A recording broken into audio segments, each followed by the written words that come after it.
Vad var det där? Mitt namn är Rosanna. Jag är 25 år gammal och bor i Stockholm. Jag ska i den här programserien ta reda på hur det är att arbeta på Securitas. Vilka olika yrken finns på Securitas? Vilka är det som jobbar där och vilka utmaningar möter de i sin vardag? Häng med mig och lär känna människorna bakom uniformen.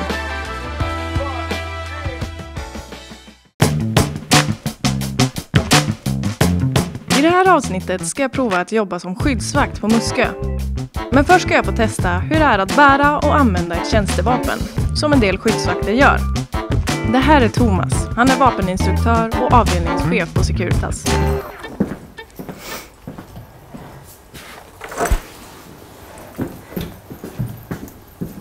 Välkommen till Securitas vapenutbildning. Vi ska nu börja med teoriblocket. Vilka är det som bär skjutvapen hos er? Huvudsak är det våra skyddsvakter. Får väktare bära vapen? Ja. Det finns 3 olika tillfällen då väktare efter genomgående utbildning får bära vapen. Okay. Ett är på utländska ambassader.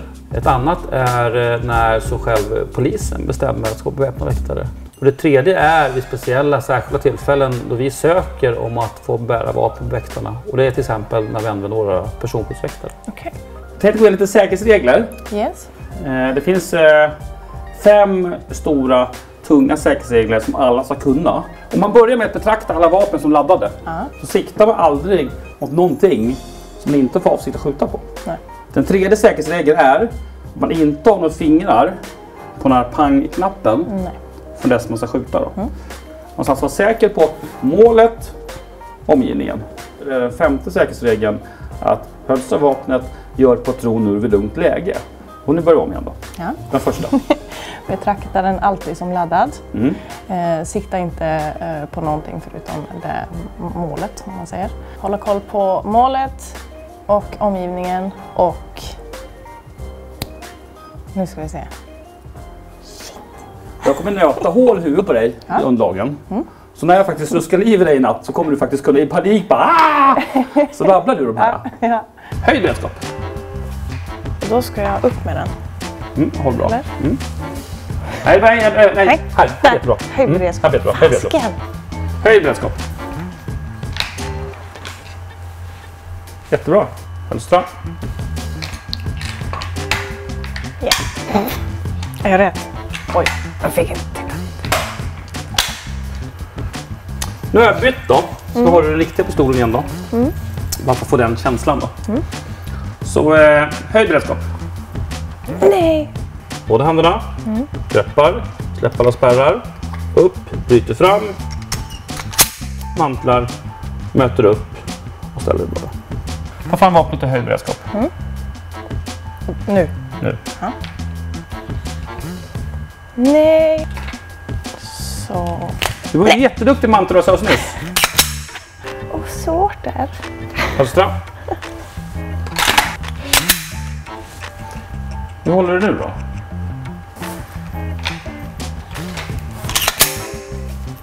Höstra. Vill ha 5 säkerhetsregler dig då? Alltid betrakta den som laddad. Alltid betrakta alla vapen som laddade. Alla vapen som laddade. Ja. Vänta nu då. Vad har jag sagt? Sikta på någonting som du inte avsikt att skjuta på. Precis. I vilka typer av sammanhang kan ni behöva använda vapnet? Det finns egentligen 2 olika situationer. Det ena är nödvärn och det andra är så kallad laga befogenhetsskjutning. Det absolut störst sannolikhet är att det blir en nödvärnsskjutning. Vad innebär det? Nödvärn innebär att jag till exempel ska bli angripen någon med sånt allvarligt våld att jag måste använda vapen för att freda mig mot det angreppet. Upp med vapnet, in med fingret, krama, säger pang, ta ut fingret, ta ner vapnet, pusta ut, inså att det här gick bra, tala kommer igen, upp igen. Jag är typ nervös nu alltså.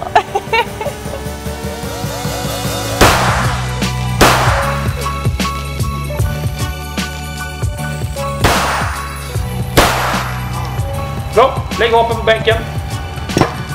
Tusen tack för att jag har fått vara med här idag och att du har lärt mig en massa saker. Tack. Ja, nöjd och helt min sida. Jag ska bara vilja kolla att du verkligen har lärt dig. Som har 5 säkerhetsreglerna nu. För dem då.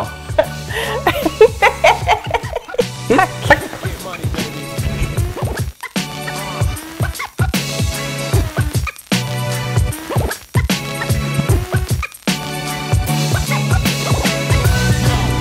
Okej, nu är jag på väg ut till Muskö.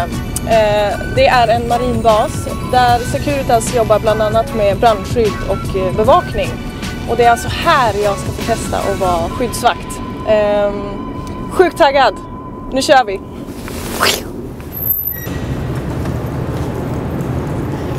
Hej, Roger. Hallå, Rosanna. Hej, trevligt. Du kan hoppa in i bilen så åker vi. Underbart! Då kör vi! Hur fan öppnar man den här?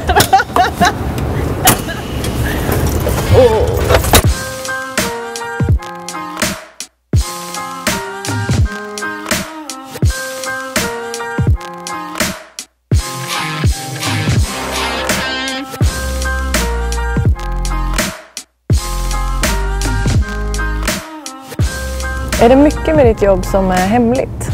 Ja. Kan du berätta något? Nej.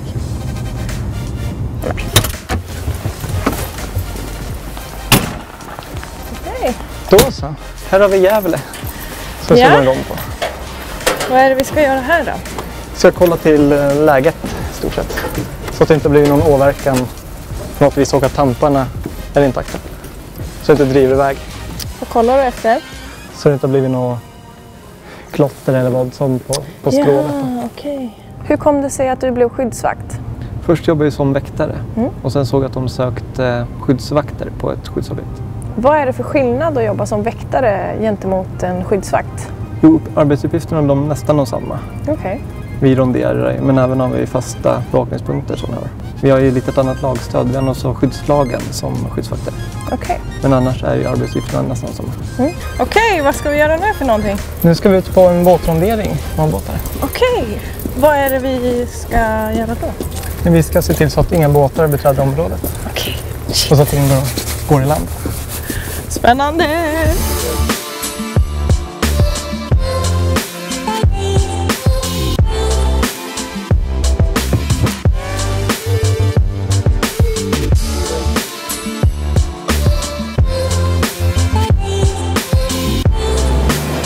Vad är det där för någonting?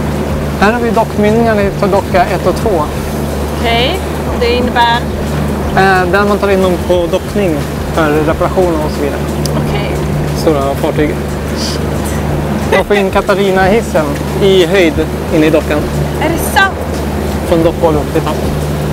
Jävlar! Alltså jag kan inte tänka mig det nu när jag ser så här. Spökar det här? Nej, jag har i alla fall inte sett några spöken. Här har vi gamla sjukhuset. Right. Som ligger under jord. Han tror inte på spöken. Och här inne brukar du gå och rondera själv alltså? Ja, det brukar vi göra. Jag hade aldrig gått runt i ett gammalt spökhus eller sjukhus själv. Går man på nätterna också själv? Ja, det gör man. Absolut. Åh jävlar! Okej, Här är en gammal nu måste ni vara med här. operationssal. Välkommen in i operationssalen.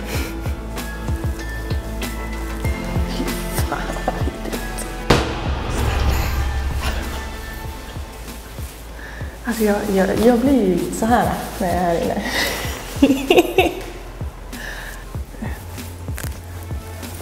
Vart fan tog jag vägen? Jävlar vad vägen. Oh jävlar!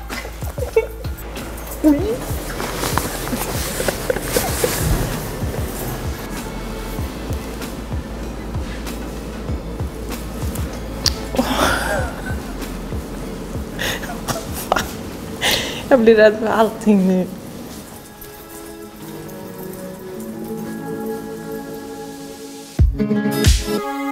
Det finns något lockande i att få vara där andra aldrig får sätta sin fot.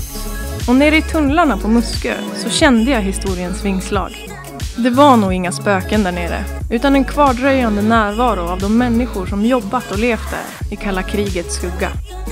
Som skyddsvakt tror jag att du ska vara lugn, stabil och uppmärksam. Jobbet handlar ju i slutändan om att skydda samhället. Vapenutbildningen var intressant, men precis som hos räddningstjänsten på Arlanda så ligger allvaret precis under ytan. Muskö är en väldigt vacker plats. Men än idag så är det tydligt att det fyller en allvarlig funktion. Roger har kanske visat mig 20% av området. Resten får inga kameror följa med till. Tusen tack för att jag har fått gå med dig de här dagarna och få se allt det här. Men tack själv, det har varit jättetrevligt. Tack.